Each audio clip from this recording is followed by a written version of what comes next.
Selam, selam.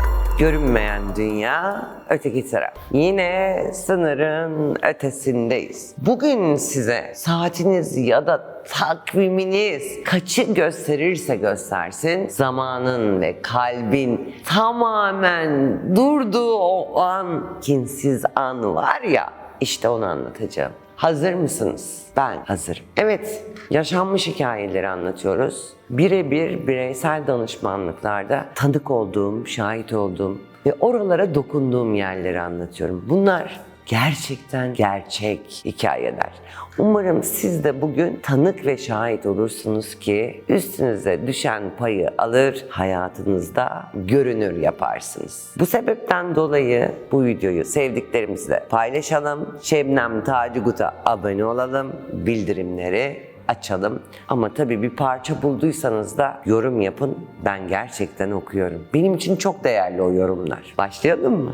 Bugün size geçirdiği ameliyatta kalbi duran ama o sırada doktorun cebindeki kalemin rengini ve yere düşen makası yukarıdan izleyen birinden bahsedeceğim. Bana telefonda şöyle demişti. Ben delirdim mi Şebnem Hanım? Beynim durmuşken nasıl da her şeyi görebiliyorum? Evet, yine bir online danışmanlıktaydık. Bugün Ahmet Mehmet Ali Veli, evet Kadir Bey'den bahsedeceğiz. Belki sizin de başınıza geldi böyle şeyler. İçinizde bir yerlerde saklı ya da kimseye anlatamıyorsunuz. Çünkü sizin delirdiğinizi düşünüyorlar. İlla gözle görecekler, dokunacaklar ki inanacaklar, değil mi? Halbuki biz enerjiyiz. Görünmeyen dünyada yaşıyoruz. Dokunamıyoruz o dünyaya. Kadir Bey telefonun diğer ucundaydı. Tamamen sol beyinliydi. Analitik, verilere ve rasyonel akla inanan, güçlü bir zihni olan biriydi.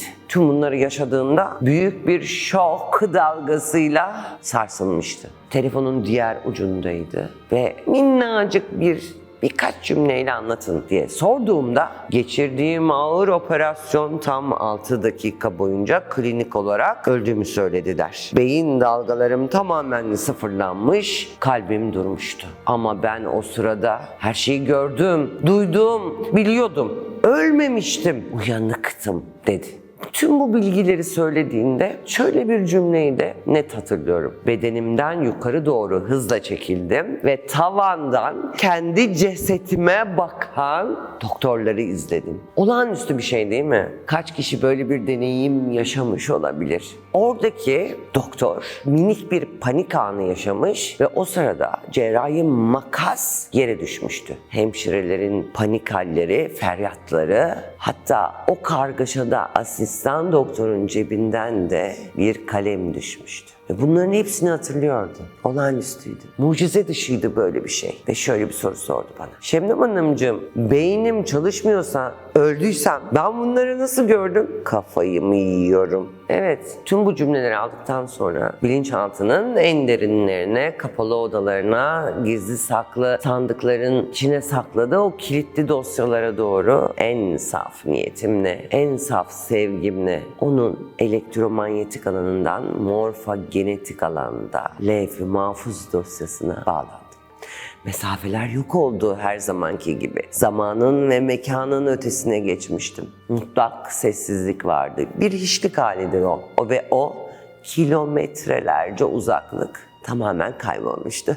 Kadir Bey'in o ameliyat masasında beyninin sustuğu, bilincinin ise özgür kaldığı o kuantum alana bağlandım. Biliyorsunuz ki kuantum alanda geçmişte var, gelecekte var. Ve biz dünyada dikey indirildiğimiz için şimdiyi yaşıyoruz. Yani dünyanın dışına çıktığımızda nasıl uzaya gidip geldiklerinde çok geçmiş bir zamana dönüyor astronotlar. Yani burada çok zaman geçmiş oluyor. Öyle düşünün. Dünyanın dışından dünyadaki bütün zamanlara bakıyoruz. O alanda tıp dünyasının en büyük tapularını yıkan iki isim belirdi gözlerim kapalıyken. Dünyaca ünlü kardiyolog Doktor Pim Van Lommel ve radyolog Doktor Jeffrey Long. Onların binlerce vaka üzerinde yaptığı o muazzam araştırmaları bildiğinizi düşünüyorum. O anda da ben tam bu seanstayken yaptığım araştırmalarda bu iki önemli isim aklımdan geçti. Doktor Jeffrey Long'un tıp dünyasını sallayan o sözü içimde yankılandı. Beyni tamamen kapalı olan bu insanların geri döndüklerinde yaşananları saniyesiz saniyesine doğru anlatması bir halüsinasyon olamaz. Evet, telefonun diğer ucundaydı. Ben o anın kuantum alanındaydım ve o siber gerçekliği kuantum alanla birleştiren bir sesle dedim ki, Kadir Bey, asla delirmediniz ve o gördükleriniz bir rüya ya da sanı değildi. Siz bilincinizi sadece bu beyne ve et ve kemik bedenine sıkışmış sanıyorsunuz. Diğer insanlar gibi. Evet, kendimizi çoğunlukla beden zannederiz. Ve ruhumuzun dahi farkında değilizdir. Halbuki ruh bedene girmiştir. Beden ruha girmemiştir. Oysa dünyaca ünlü kardiyolog Pim Van Lommel'in de kanıtladığı gibi bilinciniz beyne ait bir şey değildir. Beyni sadece o sonsuz bilinci bu dünyaya aktaran bir televizyon alıcısı gibi düşünün. O masada televizyon kapandı, yayın yok olmadı. Yayın kuantum alanda akmaya devam etti. Siz o an fiziki simülasyonun sınırlarından kurtulup kendi öz frekansınızdan yüksek bilinçle her şeyi izlediniz. Yaşanan tek gerçek buydu. Sanki dünya biliminin bittiği o sınırda, evet bilim bitmişti orada. Nefesini tuttu Kadir Bey. Gözyaşlarının süzüldüğünü fark ediyordum. Sesi titriyordu. Derin bir nefes aldı ve hıçkırarak, Şebnem Hanım, narkozdan uyanır uyanmaz doktorlara o düşen makası, cebindeki kalemi söylediğimde hepsi dehşet içinde yüzüme baksın. Kimse bana tek bir açıklama yapamadı. Delirdiğimi düşünüp bu korkuyu içime gömmüştüm. Demek ki ben gerçekten oradaydım. Ölmemiştim. İşte dostlarım, öteki taraf dediğimiz yer aslında bilincin bu dar frekanstan sıyrılıp kendi asıl kaynağına geri döndüğü o muazzam veri denizidir. Ne güzel dedim değil mi? Veri denizi. Her şeyin asla yok olmadığı, kaybolmadığı yer kuantum alandır. Ve bu muhteşem bir veri denizidir. Evet, telefonun diğer ucundaydı. Kadir Bey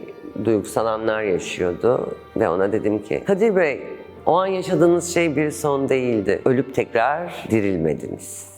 Ölmediniz yani. Sadece bu dünyada yarım kalan dosyalarınızı tamamlamak isteyip istemediğinize dair size bir kapı açıldı. Burada mı kalmak istiyorsun, gitmek mi istiyorsun diye. Ruhunuz bu bedenden ve bu ekrandan çok daha büyük olduğunu size hatırlattılar. Çok net bir hatırlatmaydı bu. Şimdi o ölüm dehşetini bırakın, ölümü tekrar kendinize gün içi olaylarda ya da uyurken hatırlatmayı bırakın dedim. Gelin burada yapmamız gerekeni yapalım dedim. Evet, Kadir Bey'in buna bağlantılı neden yaşadığı ile ilgili kuantum alanda zaman yolculuğuna çıktık. Biliyorsunuz ki danışmanlıklarımız 50 dakika ile 1 saat arasında devam ediyor. Oradaki sevgisizliği, oradaki yalnızlığı, oradaki Allah'ım neredesin, görmüyor musun beni deyişlerini günlük olaylarda, yaşadığı çok geçmişteki iflasta, hepsindeki ruhsal parçalarını o gün biz